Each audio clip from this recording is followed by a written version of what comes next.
सच में उसका दुनिया में कहीं बाल भी बांका नहीं हो सकता, जिसके मालिक गुरुदेव होते हैं। कहीं दुनिया में कुछ नहीं बिगड़ सकता उसका। पर गुरुदेव मालिक किसके होते हैं? जो गुरुदेव को अपना मालिक बना लेता है, जो गुरुदेव को अपना सब कुछ सौंप देता है, उसे दुनिया में कहीं कोई डर नहीं होता। उसे दुनिया में कहीं भी कोई दुखों कष्टों का सामना नहीं करना पड़ता। अगर दुख और कष्ट आते हैं तो गुरुदेव की कृपा से सब अच्छा हो जाता है। कहते हैं, एक कवि का बहुत सुंदर लेख है, डूबने का खौफ हो तो उसे क्या खाक हो, जब हम तेरे दरिया तेरा किश्ती तेरी साहिल भी तू। उसे डूबने और मरने का भय क्या होगा? जिसकी ऐसी भावना बन चुकी है, गुरुदेव सब कुछ आप ही हो, दरिया भी आप ही हो, किश्ती भी आप हो, किनारा भी आप हो। तो जैसी जिसकी भावना हो गई, उस पर गुरुदेव की आशीर्वादें बनी रहती है। उसका कहीं बाल भी बांका नहीं हो सकता। जाके रक्षक गुरु धनी, क्या कमी तो है दास, रिधि सिधि सेवा करे मुक्ति न छोड़े पास। जिसके रक्षक गुरुदेव हो जाते हैं तो रिधियां सिद्धियां भी सब उसके पास होती है, उसके साथ साथ होती है। गुरुदेव की आशीर्वाद का हाथ उसके सिर पर होता है। आइए, ये अपनी अपनी भावना की बात है। गुरुदेव के चरणों से जुड़े रहना, मन से, तन से, धन से, वाणी से, हर तरह से गुरुदेव के बन जाना, तो ये अपने अपने मन के भाव की बात है। वैसे ही हम कई बार कहा करते हैं कि दुनिया में कुछ अपना नहीं है। जब संसार में आए थे, क्या लेकर आए थे? और ये सब कुछ किसने दिया है? ये सब उस परम पिता परमात्मा की देन है।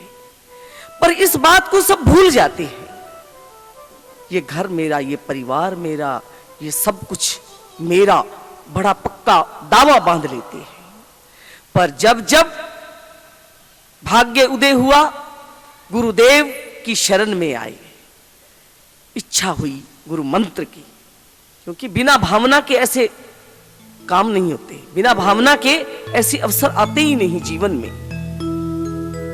तो जब गुरुदेव की चरण शरण में आए, गुरु मंत्र की प्रार्थना की गुरुदेव के चरणों में, तो गुरुदेव ने सर मांगा। तो क्या कहा? गुरुदेव ये सर आपका। तो सिर अकेला भी नहीं होता, सिर तो दे दिया, पर कबीर जी कहते हैं, जिन सिर दिया तिन सब कुछ दिया। सिर के साथ शरीर, बाकी देने को कुछ नहीं, कह गए भक्त कबीर। सिर अकेले की कोई पहचान नहीं होती। कहीं किसी का सिर पड़ा, उसको पहचान पाएंगे कि इसका किसका सिर है? सिर के अकेले की पहचान नहीं, सिर के साथ तन मन धन वाणी, ये चारों चीजें सिर के साथ होती है। जिसने सिर दे दिया, समझ लो उसने सब कुछ गुरु को दे दिया। ये सब कुछ किसका हो गया? गुरुदेव का हो गया। तो क्यों ना ऐसी शुद्ध भावना में रहें। पर ये सब भूल जाता है इंसान। ये सब कुछ गुरुदेव का हो जाए, गुरुदेव को ऐसे भाव से सौंप दीजिए, तो जिसने सौंप दिया तो कहते हैं उसके ही रक्षक गुरुदेव बन जाते हैं। और जिसके रक्षक गुरुदेव हुए, इष्ट देव हो गए, तो उसके जीवन में हर मुश्किल आसान हो जाती है। तो गोसाई तुलसीदास के इष्ट कौन थे? प्रभु राम। बड़ा प्रेम था गोसाई तुलसीदास का प्रभु राम के चरणों से, रामायण जी से बहुत प्रेम था। पूरे काशी के अंदर गोसाई तुलसीदास जी की महिमा फैल चुकी थी, पर कुछ ब्राह्मण लोग थे जिन्हें गोसाई तुलसीदास जी की महिमा अच्छी ना लगती, विरोधी हो गए, निंदा करने लगे। पर गोसाई तुलसीदास जी हर तरफ से बेपरवाह रहे। तो गोसाई तुलसीदास जी ने जंगल में एक झोपड़ा बना लिया। उस झोपड़े में रहते नित्य प्रति राम जी के चरणों का ध्यान करते, रामायण जी का पाठ करते, बड़ा आनंद ले रहे थे, क्योंकि भक्ति में तो आनंद ही आनंद है। कल्पना है तो भक्ति से बेमुख के लिए है, दुख कष्ट है, रोना धोना है तो भगवान की भक्ति से बेमुख के लिए है। तो बड़ा आनंद ले रहे थे। तो जो ब्राह्मण लोग कुछ विरोधी थे गोसाई तुलसीदास के, उन्होंने आपस में मिलकर एक राय बनाई कि किसी तरह गोसाई तुलसीदास को मरवाना है। 4 डाकुओं को तैयार कर लिया, पैसे का लालच देकर, क्योंकि लालच ही तो जीव से पाप कराता है। पैसे के लालच में आकर बस उन डाकुओं ने ये बात स्वीकार कर ली और एक रात चारों डाकू गोसाई तुलसीदास के झोपड़े की तरफ चले। पर क्या देखा, दूर से उस झोपड़े के दरवाजे के दोनों तरफ 2 छोटे छोटे बालक हाथ में धनुष बाण लेकर खड़े हैं। और उन बालकों का इतना तेज है कि उन डाकुओं की हिम्मत ना पड़ सकी कि आगे अपने कदम बढ़ा सके। उन बालकों के तेज को देखकर उन डाकुओं की आंखें चुंधिया जाती, उनको दिखना ही बंद हो जाता। पीछे वापिस हटे, वापिस गए। छोटे छोटे बालक हैं, कब तक खड़े रहेंगे। थोड़ी देर बाद फिर चले गोसाई तुलसीदास के झोपड़े की तरफ। फिर देखा वो 2 छोटे छोटे बालक हाथ में धनुष बाण लेकर खड़े हैं। फिर सोचा डाकुओं ने कब तक खड़े रहेंगे, फिर वापस चले। यूं पूरी रात चक्कर काटते रहे, पर जब गए तभी देखा वो 2 छोटे छोटे बालक जो हैं हाथ में धनुष बाण लेकर खड़े हैं। तो कोई दाव उन डाकुओं का लग नहीं पाया। पूरी रात गुजार दी, बिता दी पूरी रात। वापिस चले गए। रात को गए थे गोसाई तुलसीदास को मारने के विचार से। दिन को शुद्ध भावना से पता तो करें ये 2 छोटे छोटे बालक हैं, कौन है ये जो पूरी रात जिन्होंने गोसाई तुलसीदास के झोपड़े पर पहरा दिया है। दिन को शुद्ध भावना से गए। गोसाई तुलसीदास के पास पहुंचकर कहते हैं, महाराज आपने अपने यहां रक्षा के लिए कौन से पहरेदार रखे हुए हैं? कहते मैंने तो, गोसाई तुलसीदास कहते मैंने तो कोई पहरेदार नहीं रखे। आपको क्या पता? पूरी रात 2 छोटे छोटे बालक जिनके हाथ में धनुष बाण और खड़े रहे यहां पहरा देने के लिए। गोसाई तुलसीदास जी कहते हैं तुम्हें क्या पता? डाकू कहते हैं अब तुम हमें सजा दो, चाहे कुछ मर्जी करो, पर अब आपके सामने सच्चाई ही कहेंगे, झूठ नहीं छिप सकता। तो हम पूरी रात आपको मारने के विचार से यहां चक्कर लगाते हैं। पर जब आए वो 2 छोटे छोटे बालक धनुष बाण लेकर हाथ में खड़े थे। गोसाई तुलसीदास जी कहते हैं ओहो, मेरे राम और लक्ष्मण को पूरी रात मेरे लिए जागना पड़ा, पूरी रात पहरा देना पड़ा, इतना कष्ट हुआ प्रभु राम जी को, लक्ष्मण जी को।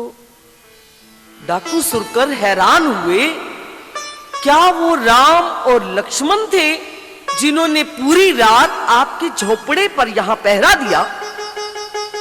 कहते हैं हाँ हाँ, मेरा इस दुनिया में और है ही कौन, मेरे तो राम और लक्ष्मण ही है। मेरा और दुनिया में है ही कौन। डाकू हैरान हो गए। कहते हैं वो जिसके रक्षक राम और लक्ष्मण हैं, पहरा देने वाले, उनका हम क्या, उनका तो दुनिया में कुछ नहीं बिगाड़ सकता कोई भी। उस वक्त गुसाई तुलसीदास के चरणों में गिर पड़े। कहते हैं महाराज हमें क्षमा करना, हमने आपका बहुत बड़ा अपराध किया। गुसाई तुलसीदास जी कहते हैं अब क्षमा तो तब होगी जब आज से तुम भी मेरे साथ मिलकर राम का गुणगान करोगे, तब क्षमा होगी। अब डाकू मरता क्या न करता। उस वक्त डाकुओं ने प्रण कर लिया, महाराज आज हमें क्षमा कर दीजिए, आज के बाद कभी हम किसी को परेशान नहीं करेंगे, कभी कहीं डाका नहीं लगाएंगे, कभी किसी को दुख कष्ट नहीं देंगे, आज हमें क्षमा कर दीजिए। बस प्रण कर लिया डाकुओं ने, मन के भाव बदल गए। महाराज कृपा कीजिए, हमें भी सिमरन की कोई युक्ति बता दीजिए, हम भी राम के नाम का सिमरन करें, गुणगान करें। यूं अधिकारी जानकर गुसाई तुलसीदास जी ने उन डाकुओं को मंत्र दिया कि इस मंत्र का जाप करो, राम जी का गुणगान करो और इसी से तुम्हारे जीवन का कल्याण है। आइए, संतों की वाणी बहुत सुंदर है कि पारस में और संत में बड़ा अंतरो जान, वो लोहा कंचन करें वो कर ले आप समान। पारस बड़ा कीमती होता है। पारस में ये शक्ति है कि लोहा स्पर्श पाते ही पारस का और वो सोना हो जाता है। पारस लोहे को भी सोना बना देता है। बड़ा कीमती है ये पारस। पर संत की संगत में जो कोई आता है, पारस तो लोहे को सोना बनाता है ना, पर लोहे को पारस नहीं बना सकता कि वे किसी और लोहे को भी सोना बना सके या पारस बना सके। पर संत की संगत में जो कोई आता है, संत उसे अपने जैसा संत बना लेते हैं। तो ऐसी विशेषता है कि पारस भी बड़ा कीमती है, पर पारस से बढ़िया संत का संग है कि संत की संगत से जीवन महान बन जाता है। ऐसी शक्ति है। आओ, गुसाई तुलसीदास के संग से उन चारों डाकुओं का जीवन पलट गया, बिल्कुल संवर गया, पाप रहित हो गया उनका जीवन। इधर जो ब्राह्मण लोग विरोधी, जो गुसाई तुलसीदास को मरवाने के भाव में थे, तो उन ब्राह्मणों को इंतजार थी कि कब गुसाई तुलसीदास के मरने की खबर आए। वो तो डाकुओं के घर पहुंच गए।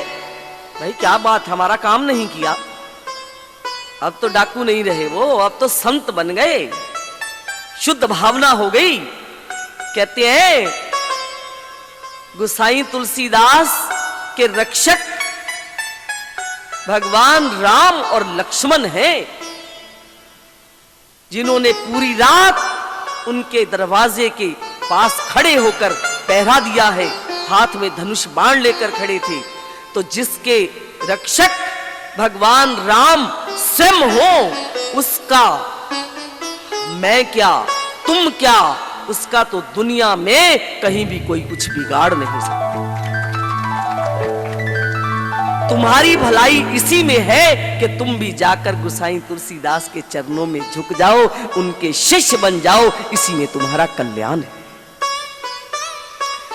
वही ब्राह्मण लोग जो गुसाई तुलसीदास के विरोधी थे, वो भी गुसाई तुलसीदास के चरणों में जाकर झुके, वो भी प्रभु राम के उपासक बने, वो भी राम का गुणगान करने लगे। आओ, बड़ा कीमती है ये मनुष्य जीवन का वक्त। तो गफलत में इस जीवन को नहीं खो देना।